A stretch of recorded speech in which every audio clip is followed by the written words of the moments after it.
राजपुर में आया रेप का अजब गजब मामला। धारा 376 बना पुलिस की जी का जंजाल। पुलिस ने कहा बेमतलब का बवाल। जिले में रेप की रिपोर्ट लिखने के एवज में पहाड़ी कोरवा पीड़ित पक्ष से मुर्गा और नकदी 5,000 रुपए मांगने का मामला सामने आया। खास बात यह है कि इस मामले को कांग्रेस पार्टी अब तुल देने में लग गई है। पीड़ित पहाड़ी कोरवा द्वारा पुलिस अधीक्षक जसपुर को की गई शिकायत की कॉपी और पीड़ित के बयान को पूर्व सीएम भूपेश बघेल ने सोशल मीडिया के एक्स पर पोस्ट करते हुए पुलिस की कार्यप्रणाली पर बड़ा सवाल उठाया। इस मामले को सामने आने के बाद जसपुर एमपी शशि मोहन सिंह ने भी पुलिस की ओर से पूरी बात रखते हुए पीड़ित के सारे आरोपों को बेबुनियाद बताया। उन्होंने इस मामले में मीडिया से बात की और बताया कि 2 दिसंबर की रात को आरोपी ईश्वर उर्फ पंडित घासी के द्वारा पीड़िता के साथ दुष्कर्म की घटना को अंजाम दिया। 3 दिसंबर की सुबह घटना की सूचना के बाद पुलिस ने आरोपी ईश्वर के विरुद्ध एफआईआर दर्ज किया और अगले दिन उसे जेल भेज दिया। पुलिस अधीक्षक ने आगे बताया कि किसी ने पीड़िता के पति को यह बता दिया कि पुलिस ने आरोपी को बचाने के उद्देश्य से आरोपी के विरुद्ध आईपीसी की धारा 376 दर्ज करने की बजाय धारा 64 बीएनएस लगा दिया।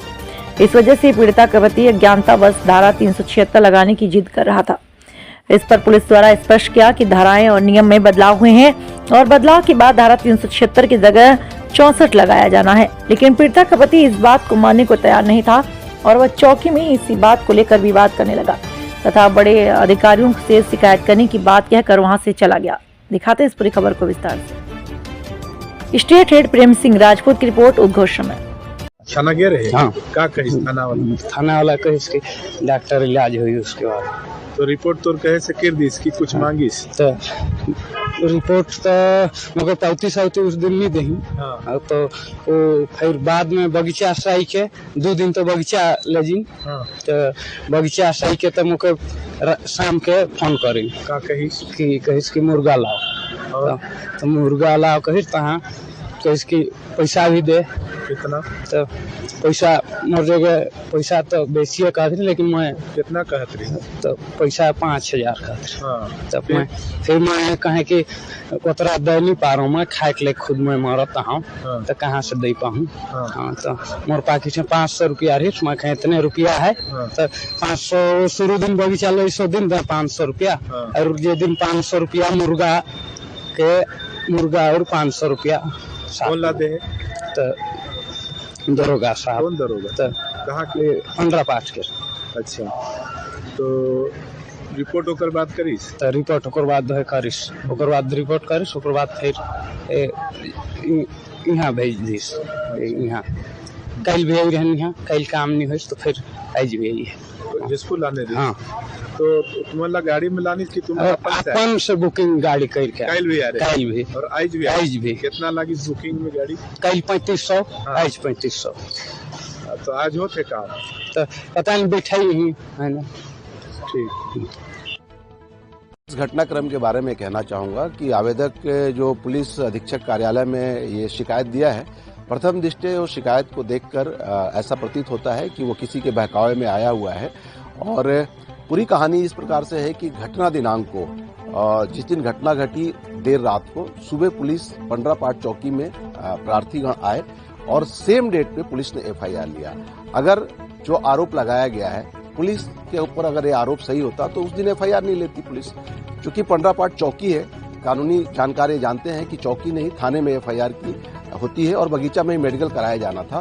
तो सेम डेट पे ही बगीचा थाने में ही सूचना दिनांक को ही एफआईआर लिया गया, प्लस मेडिकल कराया गया। 164 कथन होते ही बिना विलंब किए पुलिस ने आरोपी को गिरफ्तार किया, उसे जेल भेज दिया। अब मुझे बताइए, जो आरोप लगाया गया है, अगर पुलिस जो है पुलिस को किसी प्रकार के इसमें वित्तीय अनियमितता करनी होती तो एफआईआर नहीं लेती। एफआईआर लेने के बाद आरोपी गिरफ्तार नहीं करती। सूचना दिनांक को पुलिस ने एफआईआर लिया, तत्काल पुलिस ने आरोपी को गिरफ्तार कर लिया। हाँ, ये बात सही है कि उसी दिन उसको किसी ने ग्रामीण ने उसको बरगला दिया था और वो पुलिस से आके इस बात के लिए वाद विवाद भी कर रहा था कि आप लोगों ने धारा कम लगाया।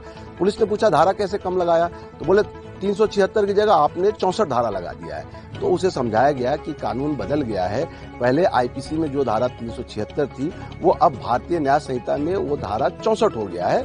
पर वो इस बात को समझ नहीं रहा था और उसी दिन थाने में भी बात कर रहा था कि मैं इस बात की आप लोगों से शिकायत करूंगा। तो प्रथम दृष्टया ये सारी बातें ऐसा लग रहा है कि वो किसी के बहकावे में आके इस तरह की शिकायत कर रहे हैं। आपको पता है कि जसपुर पुलिस लगातार महिलाओं के खिलाफ हो रहे अपराध में, आपको पूरा रिकॉर्ड पता है, आप हमेशा हमारे पास आते हैं, आप जानते हैं कितनी तत्परता के साथ, संवेदनशीलता के साथ हम लोग इस तरह के मामलों का वो कर रहे हैं। ये पुलिस के मोराल को डिमोरलाइज करने के कुछ असामाजिक तत्वों को, जो पुलिस से असंतुष्ट है, उनके द्वारा एक कृत्य किया गया है। जो वीडियो बनाया गया, आप देखिए वीडियो बनाने वाला अपना चेहरा को छुपा रहा है। अगर सच बात होती तो वो सामने आता, खुल के आता। फिर भी न्याय की मांग है कि पुलिस के ऊपर आरोप लगा है तो मैंने एसडीओपी को जांच दिया हुआ है। पुलिस एसडीओपी के द्वारा जांच किया जाएगा और जांच में आए तथ्यों के आधार पर अग्रिम कार्रवाई निश्चित रूप से की जाएगी। ये बेहद शर्मनाक विषय है कि एक विशेष संरक्षित जनजाति पहाड़ी कोरवा जो राष्ट्रपति के दत्तक पुत्र है, अगर उनके साथ कोई घटना घट रही है और अगर वह उस मामले का शिकायत करने थाने जा रहा है और थानेदार उससे उस शिकायत करने के एवज में दारू, मुर्गा और पैसे की डिमांड करता है, तो यह घोर आपत्तिजनक विषय है। और इस मामले में पुलिस के उच्च अधिकारी कह रहे हैं कि ऐसी घटना हुई नहीं है और वही पुलिस के उच्च अधिकारी कह रहे हैं इस मामले का हम जांच कराएंगे। ये अपने आप में एक विरोधाभास उत्पन्न करता है। कहीं न कहीं सीएम साहब के कॉलर को चमकाने के लिए, सीएम साहब के गृह जिले को स्वच्छ दिखाने के लिए अधिकारियों की मिली भगत इस पे दिख रही है। हम इस पे एक उच्च स्तरीय जांच की मांग करते हैं, जो प्रदेश के उच्च अधिकारियों के द्वारा इसकी जांच हो ताकि दूध का दूध और पानी का पानी हो सके।